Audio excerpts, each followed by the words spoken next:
Então, queridos irmãos, graças e paz, sejam bem-vindos, um feliz sábado para todos. Estamos no estudo com o tema Restaurando as Veredas Antigas. Então, já trabalhamos sobre alimentação, que é uma vereda, né, que foi extinta, e hoje nós estamos com essa bandeira levantada da alimentação saudável, vestuário, que é a nossa atividade. E hoje vamos falar sobre como ocorreu a mudança do sábado para o domingo. E quem está com essa responsabilidade é o nosso irmão Eliés Santiago, da Asplac. Agora é Asplac, né, irmão? Eliés, e com o Senhor a palavra. Obrigado, irmã Alexandra. Boa noite, graça e paz seja convosco, também com todos os meus amados irmãos. Para eu é uma grata satisfação, uma alegria imensa, né?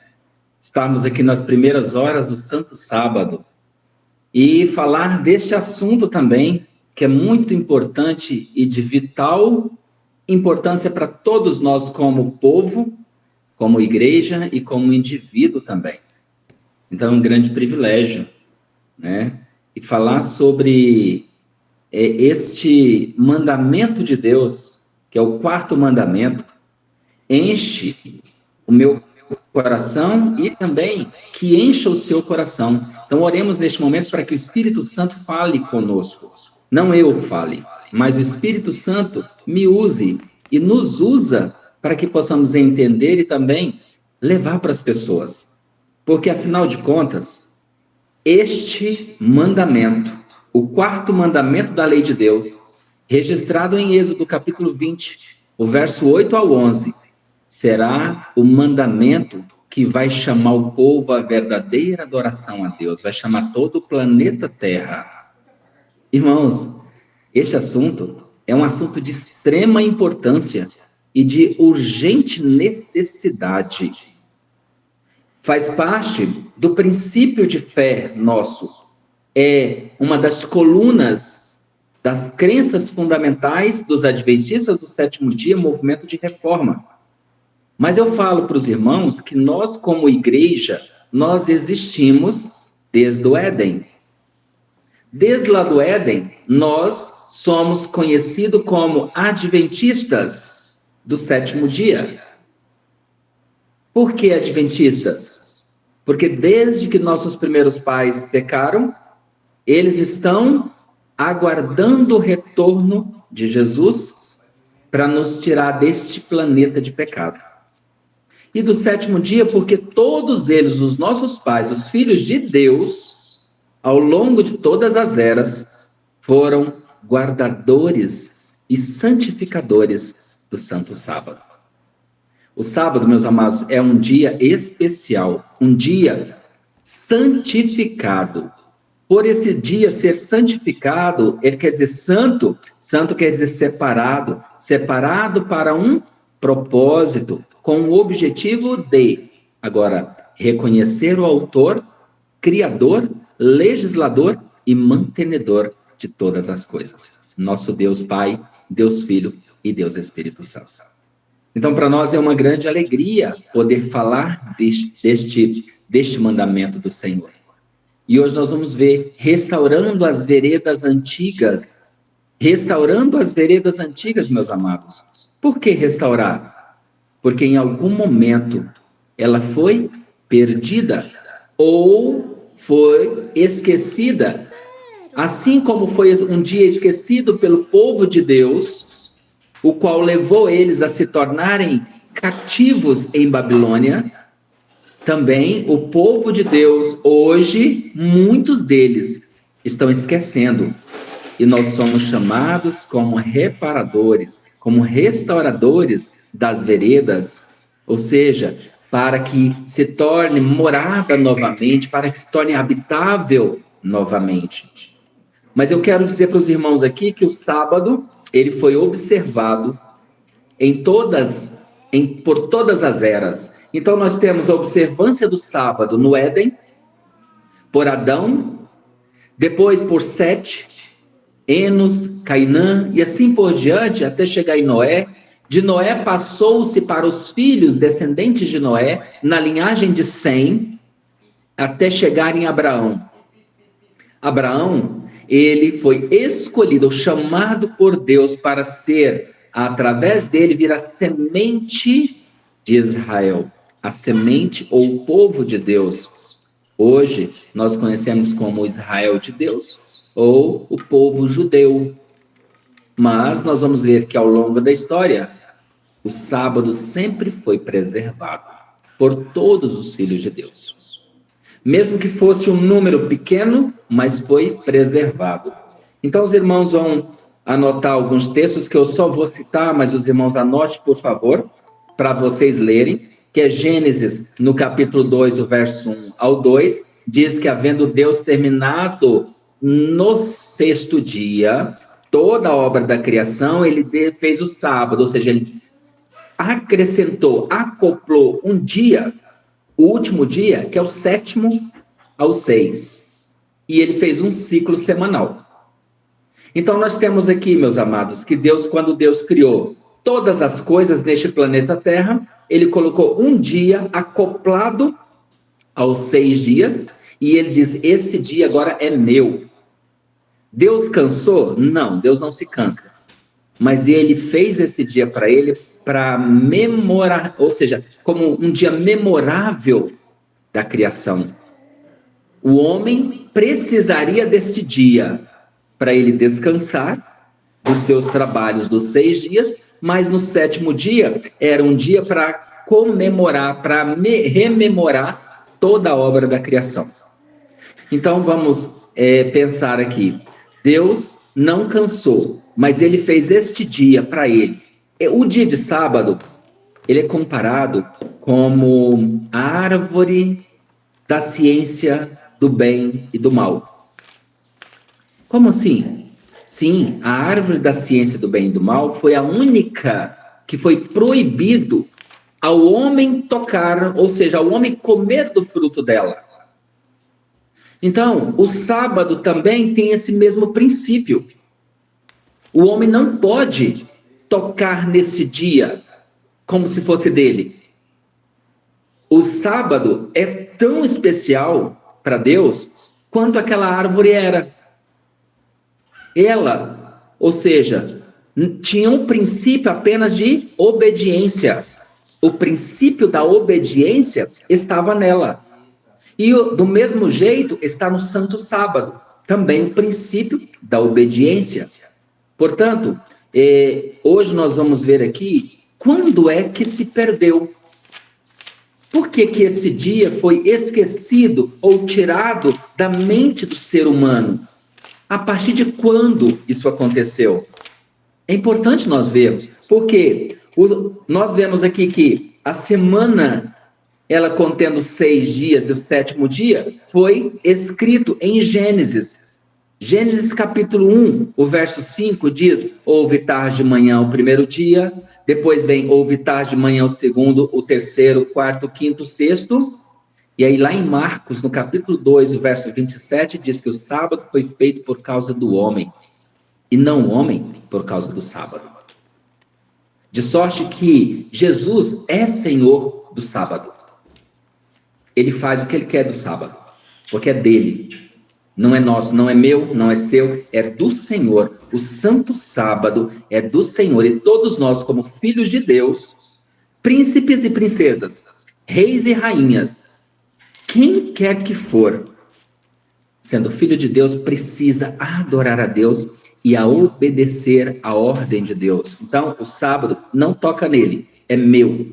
Tocou, pecou. Fez algo que você acha que pode fazer no santo dia do Senhor, pecou.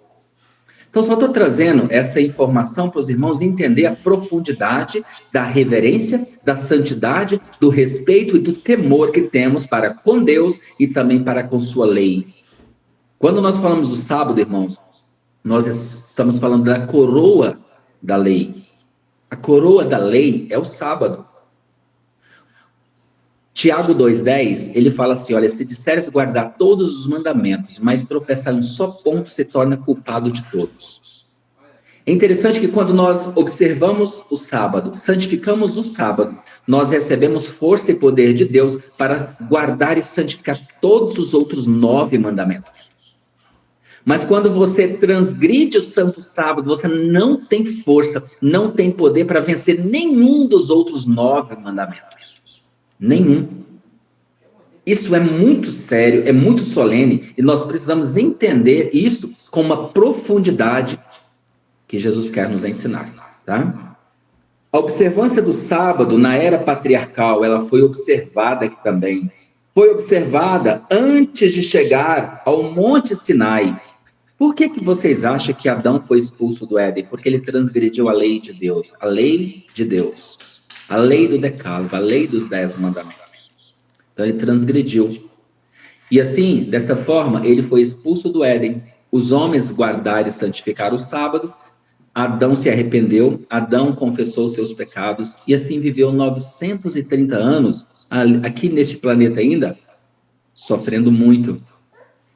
Mas nós vemos que foi guardado pelos patriarcas, pelos profetas e foram guardados também por Jesus, pelos seus discípulos ou os apóstolos de Cristo e no tempo nós chamamos dos hugnotes, dos piemontes, e eles guardaram o sábado mesmo sob perseguições, e dos valdenses. Eles guardaram e observaram o santo sábado. E também nós vemos Martinho Lutero ou os reformadores também da sua época guardando o sábado ao descobrir que Roma era culpada do sangue de Cristo. E ali ele descobre e fala muito a respeito do sábado. Claro que eles guardaram do jeito que eles entendiam para a sua época, porque a mensagem do sábado, ela vai ser começada a ser restaurada a partir de 1844, de forma bem pequena, com uma luz bem pequena e que vai aumentando. Quando Raquel Presto, ela começa a falar do mandamento do sábado, há um despertar nas igrejas daquela época. Ou seja, há 180 anos, praticamente 179 anos aí, ok? Nós vamos hoje ver como que foi mudado o sábado e por que foi mudado o sábado, tá bom? Então, no Novo Testamento, no tempo dos discípulos, no tempo de Cristo, no tempo dos apóstolos, no tempo também nosso, nós precisamos observar, ou seja, em nossos dias e depois na eternidade. O sábado, desde que Deus fez, vai ser mantido, foi mantido, está sendo mantido e será mantido por toda a eternidade. Então nós vamos entender isso aqui. Mas o assunto aqui mesmo não é só sobre o sábado, agora é a história. Como é que foi deixado de observar este mandamento? E por que só este mandamento? Por que o cristianismo, ele não prega este mandamento? Por quê? Nós vamos entender aqui agora, tá bom? Eu gostaria que os irmãos acompanhassem, por favor. Vou fazer uma breve leitura aqui, para que os irmãos entendam a mudança da história, tá? A mudança do que aconteceu. Você está com a sua Bíblia, a palavra de Deus, então você pega, por favor, e nós vamos entender isso aqui. Apocalipse, capítulo 2 e capítulo 3. Estes capítulos, irmãos, vai falar exatamente das cartas. João estava na ilha de Patmos, recebeu as cartas e ele adereçou às igrejas. E estas cartas, elas foram adereçadas às igrejas, contendo um período em que encontraria o estado da igreja, descrito em Apocalipse, representando o caráter daquele período. E aí nós vamos ver aqui que o primeiro período, do ano 31 ao ano 100, depois de Cristo. Então, Cristo, no ano 27, ele é batizado, e ele agora sai e ele comissiona a sua igreja Ou seja, ele chama a sua igreja e constitui a igreja, chamada de igreja apostólica. Igreja católica apostólica cristã. Ela é constituída por Cristo. Por que católica? Católica quer dizer universal. Apostólica, porque vem dos apóstolos. E cristã, porque imita a Cristo. Então, a Igreja Católica Apostólica Cristã era o nome da igreja. Só que, claro, nós hoje sabemos, porque antes não chamava assim. Os cristãos, eles foram chamados de cristão em Antioquia, lá na frente, lá depois de Paulo, quando Paulo foi chamado para ocupar o lugar de Judas. Não foi Matias, foi Paulo. Foi o discípulo de Cristo, chamado para ocupar o lugar ali que ficou Judas. Portanto, a igreja, no ano 31 da nossa era, o que aconteceu? Jesus morreu no ano 31. E nós sabemos que no ano 31, os discípulos receberam o Espírito Santo e foram cheios do Espírito Santo. 50 dias depois da ressurreição de Jesus. 50 dias após a ressurreição de Jesus, 40 dias após a ressurreição de Jesus, Jesus sobe ao céu e faz a promessa que enviaria outro Consolador.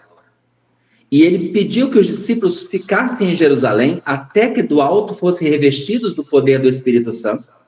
E eles foram revestidos, e eles agora, com o poder do Espírito Santo, eles divulgam o Evangelho de Cristo. O Evangelho quer dizer boas novas, da salvação de Cristo a todo aquele mundo ocupado da época.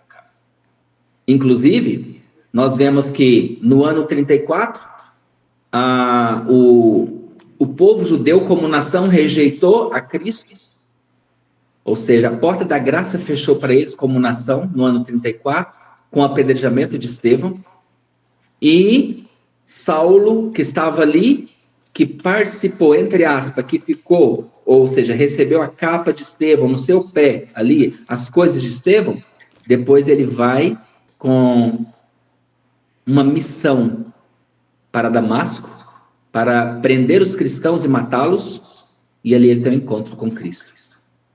O encontro mais maravilhoso que nós sabemos, nós já ouvimos, o encontro, que nós podemos dizer assim, que foi um encontro de transformação. De conversão, de arrependimento. Que a conversão é isso, você está indo por um caminho, você faz uma volta em U. E aí ele foi convertido e se tornou o apóstolo dos gentios.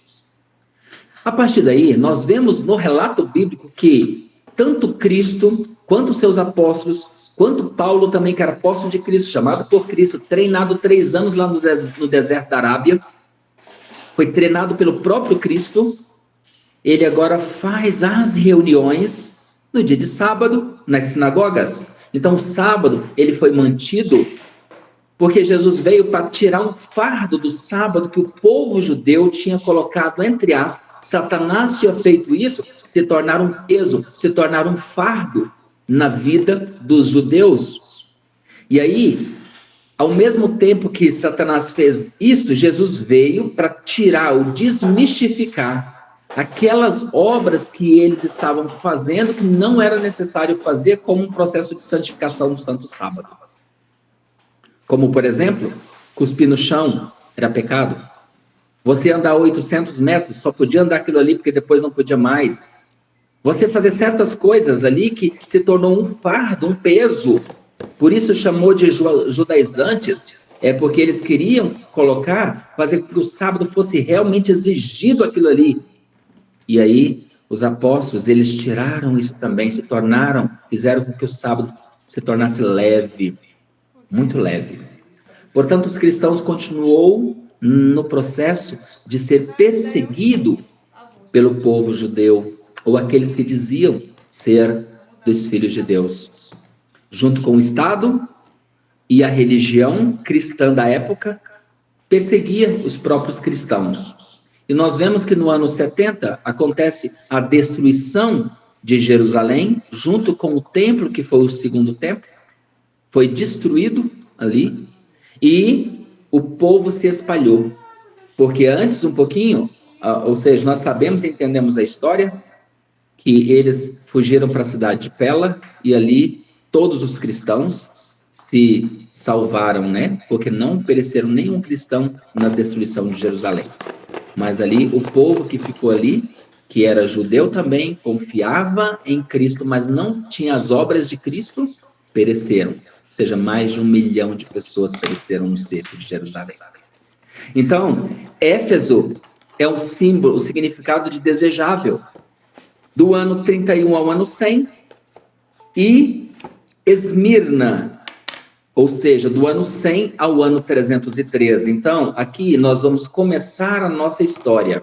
Como que aconteceu a mudança do Santo Sábado? O sábado, ele estava sendo observado por todos os cristãos. Então, todos os cristãos guardavam o quarto mandamento. O quarto mandamento, Êxodo 20, verso 8 ao 11, diz: lembra-te do dia do sábado para o santificar. 6 dias trabalharás e farás toda a tua obra, mas o 7º dia é o sábado do Senhor teu Deus. Não farás nenhuma obra, nem tu, nem teu filho, nem tua filha, nem teu servo, nem tua serva, nem o teu animal, nem o forasteiro que está dentro das tuas portas. Por quê? Porque em 6 dias fez o Senhor os céus, a terra, o mar e tudo que nele há, e no 7º dia descansou. Portanto, abençoou o Senhor o dia de sábado e o santificou. Muito bem. E aí, nós vemos aqui que no ano 100 ao ano 313 ainda tinha perseguição contra os cristãos. Do ano 303 ao ano 313 foi os 10 dias em que houve muito derramamento de sangue. Aí depois nós vamos agora ver a história, tá? Que eu gostaria de ler para os irmãos aqui, para os irmãos entenderem. Então eu vou ler, meus amados, e os irmãos detenham, por favor, os pensamentos aqui, porque eu não vou explicar, porque já está explicado para os irmãos entenderem, tá? Foram-me mostradas igrejas de vários estados que professam guardar os mandamentos de Deus e aguardar a segunda vinda de Cristo. Alarmante é a quantidade de indiferença, orgulho, amor ao mundo e fria formalidade existente entre elas. E essas são as pessoas que se vão rapidamente assemelhando ao antigo Israel, no que respeita à falta de piedade. Muitos fazem uma elevada profissão de piedade e, todavia, são destituídas do domínio próprio. O apetite e a paixão têm as rédeas, o eu, a preeminência. Muitos são arbitrários, ditatoriais, despóticos, jactanciosos, orgulhosos e destituídos de consagração. Todavia, alguns desses são pastores a lidar com sagradas verdades. A menos que se arrependam, seu castiçal será removido do lugar que ocupa.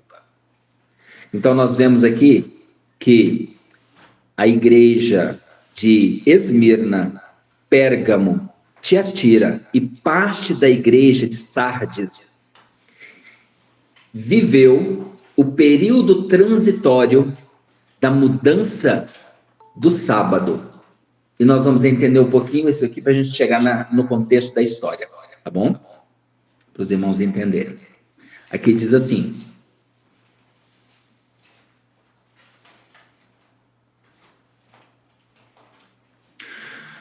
havia uma grande e forte população judia em Esmirna. Esmirna foi a época em que a igreja foi perseguida. E aqui ele está falando de um povo chamado judeus, que era hostil aos cristãos. Estes judeus juntaram-se aos romanos na denúncia dos cristãos como canibais, ateus e sediciosos contra o governo romano. Ao alegar ser filhos de Deus e perseguir os cristãos, esses judeus eram realmente culpados de blasfêmia. Da mesma maneira, os judeus literais, durante o período da igreja de Esmirna, afirmavam ser judeus, mas não era no sentido espiritual da palavra. De acordo com o apóstolo Paulo, um cristão que aceitou Jesus Cristo como Salvador e Senhor é um verdadeiro judeu, enquanto aquele que rejeita Cristo não são judeus. A igreja apóstata, durante o período de Esmirna, era a igreja judaica, porque neste momento a igreja cristã ainda não havia caído em apostasia. E a serva do Senhor, Ellen White, ela descreve o seguinte: Satanás tem uma grande confederação que é sua igreja. Cristo a denomina sinagoga de Satanás, porque seus membros são filhos do pecado. Os membros da igreja de Satanás têm estado sempre a trabalhar para inutilizar a lei divina e estabelecer confusão entre o bem e o mal. Satanás trabalha com grande poder nos filhos da desobediência e por meio deles, a fim de exaltar a traição e a apostasia como se fosse verdade e lealdade. E na presente época, o poder de sua inspiração satânica está movimentando as forças vivas para promover a grande rebelião contra Deus iniciada no céu. Satanás tem uma igreja na terra que ultrapassa em número a igreja de Cristo. Cristo a chama de sinagoga de Satanás, porque seus membros são filhos do pecado e da transgressão. Eles deixaram de honrar a Deus, puseram de lado sua lei divina, confundiram a distinção entre o bem e o mal. Mas o Redentor do mundo terá uma igreja na qual essas diferenças essenciais tornar-se-ão aparentes, onde o caráter de Deus será representado, em marcante contraste com o caráter de Satanás. A beleza da santidade será exemplificada, a beleza da verdade resplandecerá na vida e na prática. Seus membros irão honrar, amar e glorificar a Deus, a quem o mundo desprezou. Esses são os frutos pelos quais são conhecidos pelo mundo. Estes terão a inscrição do céu, pela qual todos os homens podem saber que são discípulos de Cristo. Então, o pecado dos judeus nos dias de Cristo foi, na verdade, o mesmo pecado cometido pelo mundo cristão hoje. Alguns cristãos dizem: eu amo Jesus, mas eles crucificam sua lei. Mas crucificar a lei significa crucificar a Jesus, porque a lei é um reflexo de Jesus. Nesse contexto, a serva do Senhor, ela explica da seguinte maneira e com as palavras assim: o grande pecado dos judeus foi rejeitarem a Cristo. O grande pecado do mundo cristão seria rejeitarem a lei de Deus, fundamento de seu governo no céu e na terra. Então, o pecado do povo judeu foi crucificar a Jesus. E o pecado do mundo cristão hoje é rejeitarem a lei de Cristo, que é o governo, ou seja, o fundamento do governo no céu. Irmãos, isso aqui vai mostrar para nós o quanto é importante mantermos o caráter de Deus em voga, ou seja, em alta. Honrar a lei de Deus é honrar a Deus. Transgredir a lei de Deus é honrar a Satanás. Satanás, ele disse lá no céu, diante do universo, que era impossível ao homem, ou a quem quer que fosse, obedecer à lei de Deus completamente. Então Jesus veio e obedeceu, e Satanás foi desmascarado diante do governo no céu. Mas hoje ele consegue enganar ainda multidões neste planeta, dizendo que a lei de Deus não tem mais validade porque Jesus já morreu. Isso é outro engano. Não pode dar ouvidos a esse engano. Os judeus alegaram acreditar no reflexo, mas rejeitaram o original. Os cristãos rejeitarão a reflexão e alegarão seguir o original. É impossível amar a Cristo e desprezar a lei, porque a lei é um reflexo de quem ele é. Jesus era a lei em cores vivas. ele era a personificação da lei de Deus, que é a transcrição de seu caráter. Então, olha só, para os irmãos entenderem aqui, no início do século IV, o imperador Diocleciano iniciou uma nova tentativa de extermínio. A perseguição aos cristãos começou em 303 com muita intensidade, com um decreto exigindo que os prédios da igreja fossem destruídos e todas as cópias das escrituras enviadas para serem queimadas publicamente. Os cristãos perderam seu status civil e a proteção das leis. Em seguida, o edito foi emitido contra os oficiais da igreja. Um terceiro edito foi, com efeito, um convite ao arrependimento, mas um quarto decreto decretou a morte para todos os cristãos. A lista de mártires estava tão grande que os dias do ano não são mais suficientes para sua comemoração. Está escrito no Holland Christendom, volume 1, página 89 a página 90. Esse livro, quem escreveu foi Byton. Olha só o que está escrito aqui. Este período de perseguição finalmente chegou ao fim quando o imperador Constantino o Grande assinou o decreto de tolerância no Edito de Milão, no ano 313. Não esqueça essa data. Edito de Milão, no ano 313 da nossa era, ou seja, depois de Cristo, alguns anos que aconteceu isso aqui, simplesmente no ano 313, o Edito de Milão, Constantino, ele agora vem para a igreja, ou ele vai se converter ao cristianismo, entre aspas. Ele vai trazer o paganismo para dentro da igreja, porque Satanás estava perseguindo os cristãos e o sangue dos cristãos era semente. Quanto os cristãos morressem, mais nasciam cristãos. Satanás viu que não podia, então ele mudou a estratégia. Ele diz assim, olha, Roma, pagã, por meio da influência de Constantino o Grande, durante o período da igreja de Pérgamo, do Apocalipse, então transferiu o trono de Satanás de Roma pagã para Roma papal. Apocalipse 13, 2. Assim, há uma sucessão ininterrupta entre a antiga Babilônia e o papado católico romano.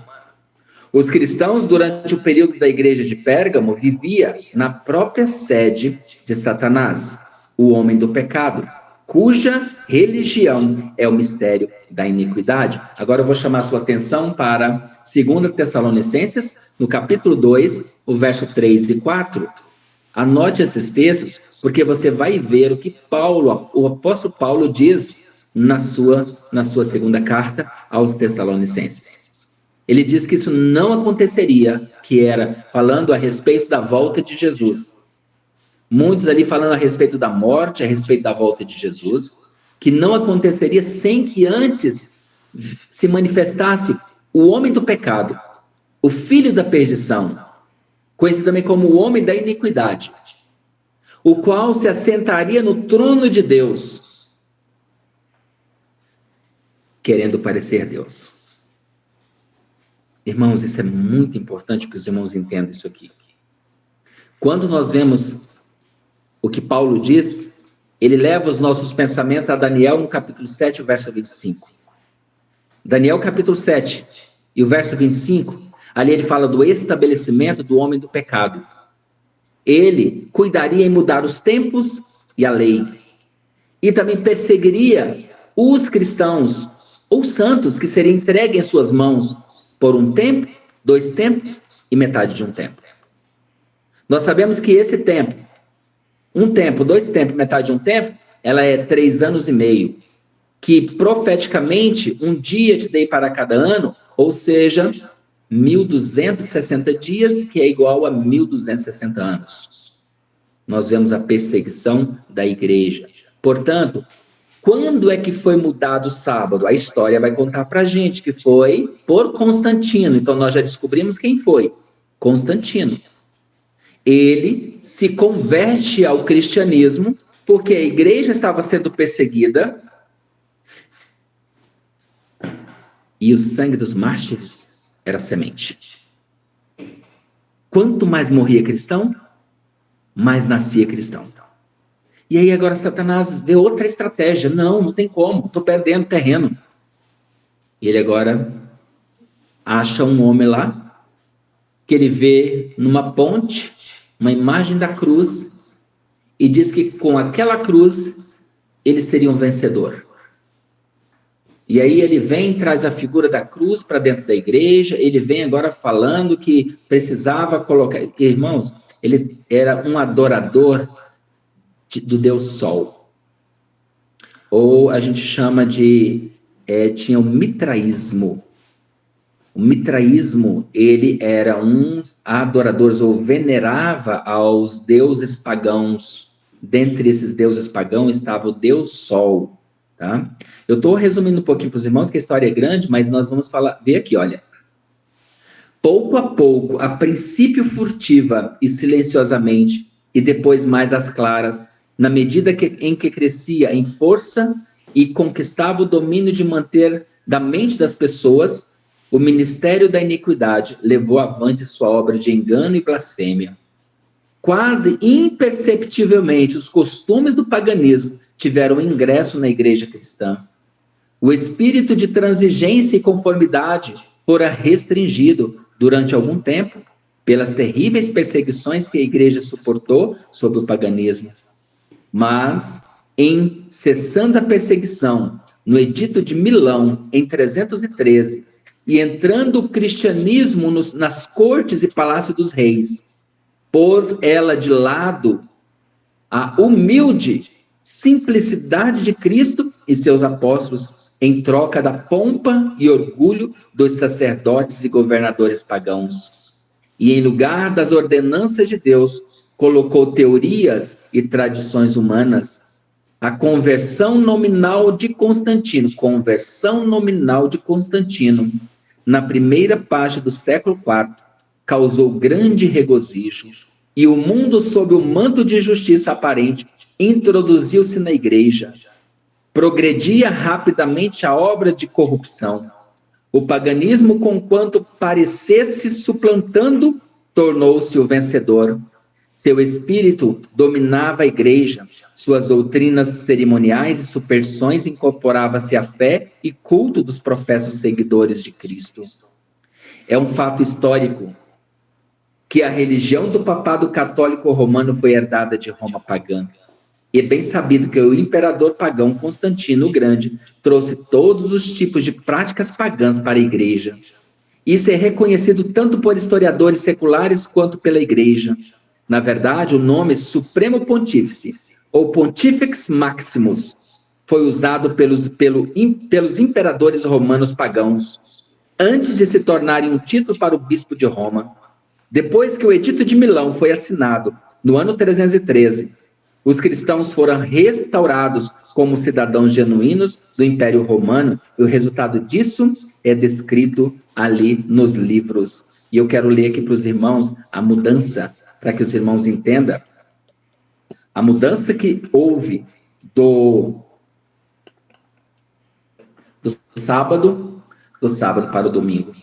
A primeira lei dominical civil foi promulgada por Constantino em 321 depois de Cristo.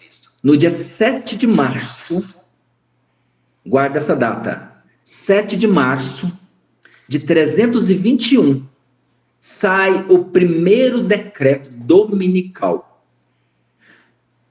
Suas moedas tinham Deus, Sol invictus, o que significa para o Sol invencível.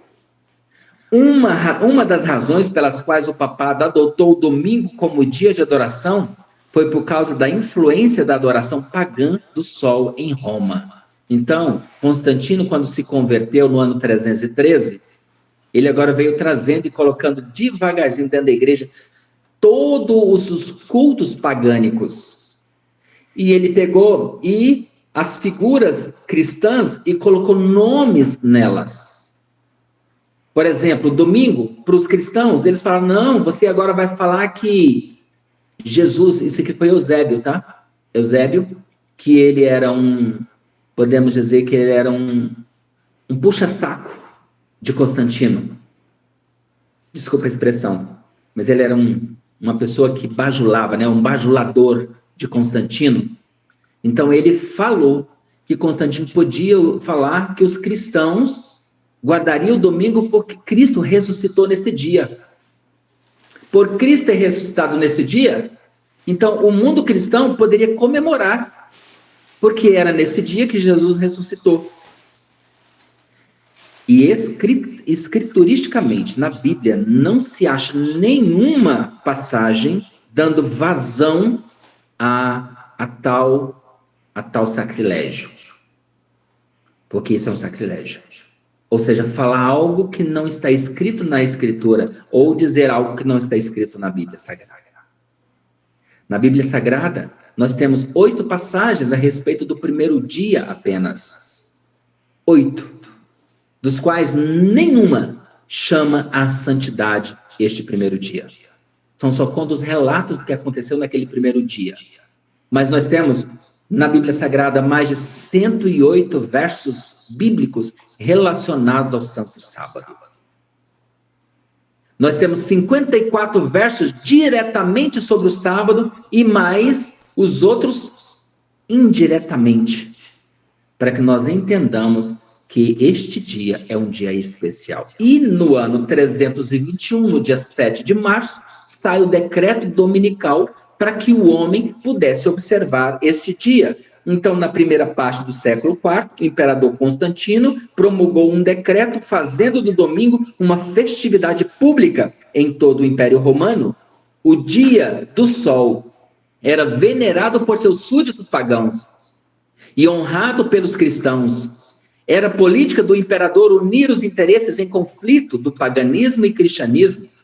Com ele se empenharam para fazer isso o bispo da igreja, os quais, inspirado pela ambição e sede do poder, perceberam que, se o mesmo dia fosse observado tanto por cristãos como pagãos, promoveria a aceitação nominal do cristianismo pelos pagãos.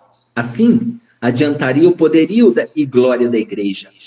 Mas, conquanto muitos cristãos tementes a Deus fossem gradualmente levados a considerar o domingo como possuindo certo grau de santidade, ainda mantinham o verdadeiro sábado como o dia santo do Senhor e observavam-no em obediência ao 4º mandamento. A primeira medida de ordem pública impondo a observância do domingo foi a lei feita por Constantino no ano 321. Esse edito exigia que o povo da cidade repousasse no venerável dia do sol, mas permitia aos homens do campo continuarem com suas fainas agrícolas. Grande conflito é que ele fala para a gente, lá no capítulo, como começaram as trevas morais, lá na página 500, tá? A lei promulgada por Constantino no dia 7 de março de 321, relativa a um dia de descanso, assim reza: que todos os juízes, todos os habitantes da cidade e todos os mercadores e artífices descansem no venerável dia do sol. Não obstante, atendam os lavradores com plena liberdade ao cultivo dos campos, visto acontecer a miúde que nenhum outro dia é tão adequado à semeadura do grão ou ao plantio da vinha. Daí o não se dever deixar passar o tempo favorável concedido pelo céu. Está lá no Codex Justinianus, na página, aliás, no capítulo 13 e na página 12, e parágrafos 2 e 3. E ele diz mais ainda: descanse todos os juízes e povos da cidade, os artesãos, no venerável dia do sol. Os camponeses, porém, podem livremente atender ao cultivo dos campos, porque frequentemente acontece que nenhum outro dia está mais bem adaptado para o plantio dos grãos, aos sucos ou às vinhas nas trincheiras, para que a vantagem dada pela providência celestial não pereça por um curto período de tempo. Tá? Então, aqui é outro historiador falando a mesma coisa que está no Códex Justiniano. Então, os historiadores, meus amados, reconhecem que um dos fatores que levaram a adoração do domingo como dia de adoração cristã foi a influência da adoração pagã do sol em Roma. Então, Constantino trabalhou incansavelmente nesta época para unir os adoradores da velha e da nova fé em uma religião. Todas as suas leis e artifícios visam promover esse amálgama das religiões. Ele iria pôr todos os meios legais e pacíficos, fundir um paganismo purificado em um cristianismo moderado.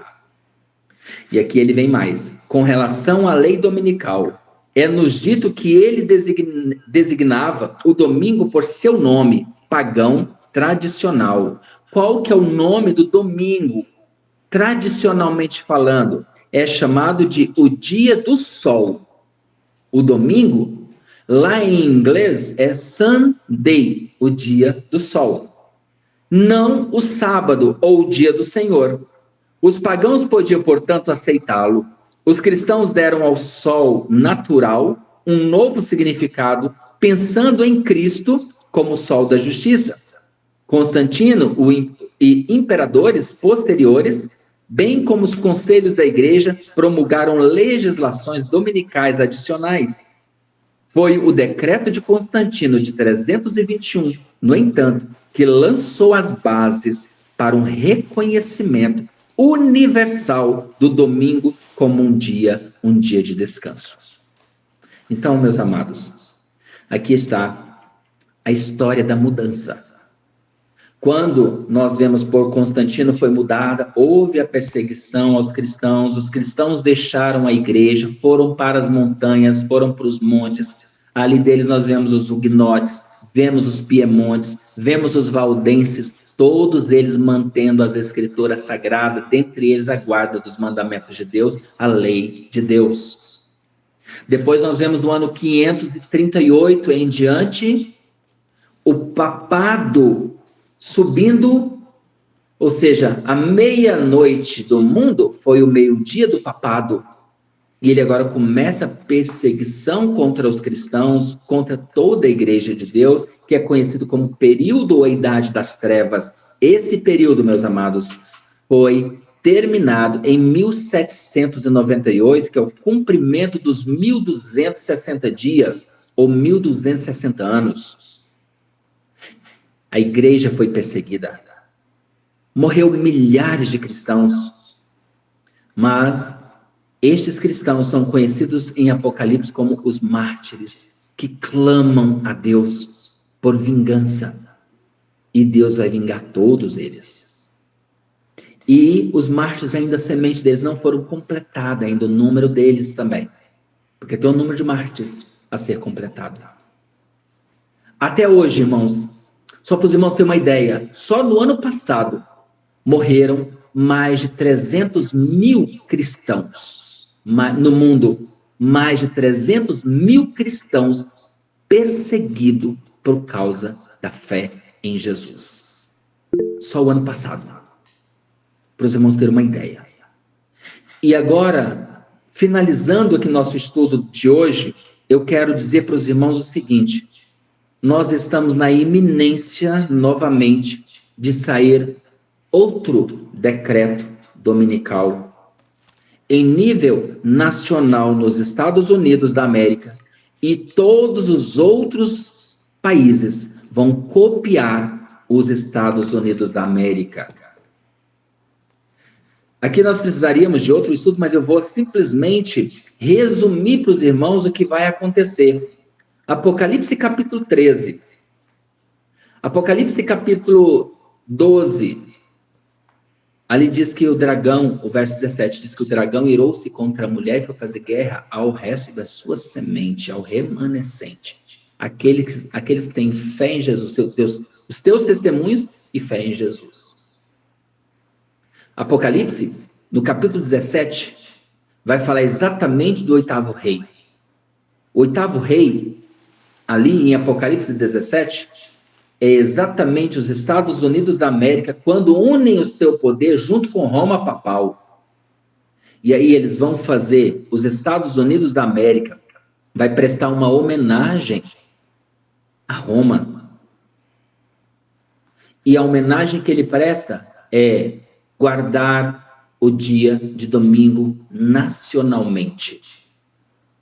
Se os irmãos estiverem acompanhando, os irmãos vão entender o que saiu agora no dia 8 de janeiro, onde aquela instituição que coordena a agenda do presidente, chamada Heritage Foundation, ela pediu para o departamento da Igreja Adventista nos Estados Unidos que eles guardassem o domingo. E a divisão sul da Igreja Adventista lá na América respondeu para esta instituição que eles não fariam isto. Então, para os irmãos entenderem o cumprimento do Espírito de profecia que diz que isso iria acontecer e vai acontecer, estamos na iminência para esse fato acontecer.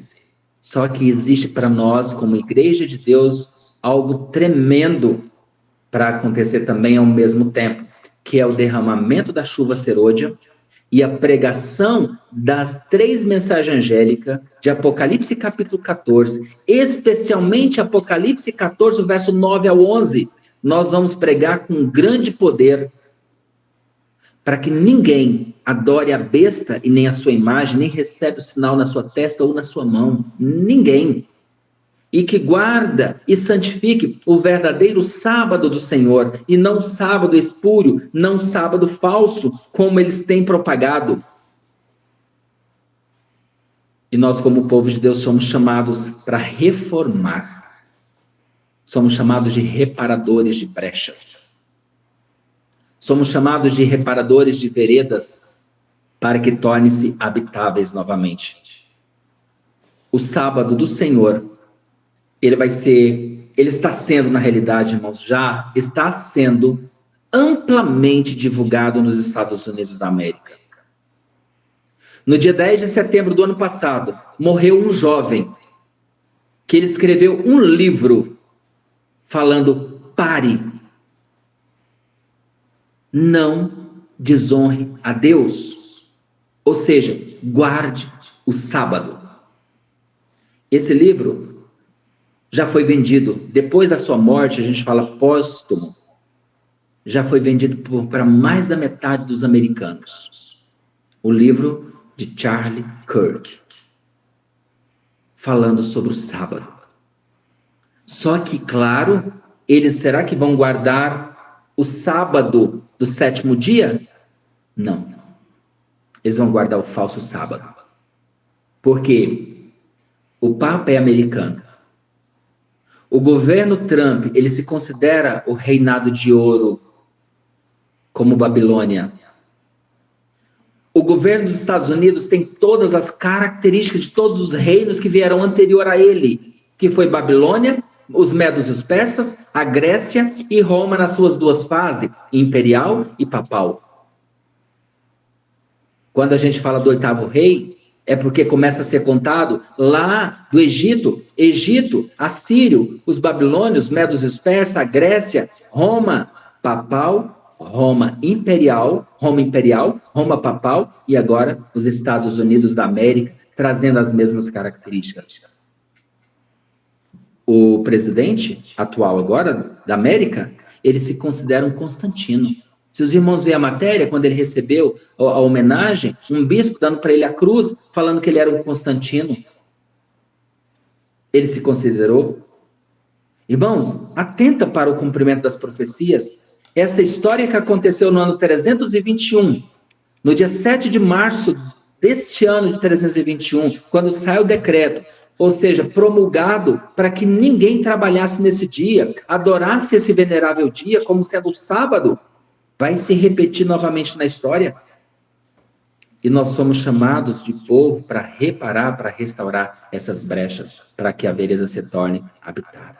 Queridos irmãos, que a glória de Deus venha encher o nosso coração, que nós venhamos entender o momento que estamos vivendo, para que isso não aconteça conosco, se nós não decidirmos hoje no nosso coração não sermos santificadores do domingo, ou guardadores do domingo, mas sim santificadores do Santo Sábado. Se nós não decidirmos isso hoje no nosso coração, pode acreditar, a peneira vai passar e muitos vão cair. Oxalá que nenhum de nós aqui caiamos, nenhum, no nome de Jesus. Que o Senhor nos abençoe, nos dê a sua graça, nos ajude. Esse é meu sincero desejo, a minha oração para mim todos nesta noite. Amém. Amém.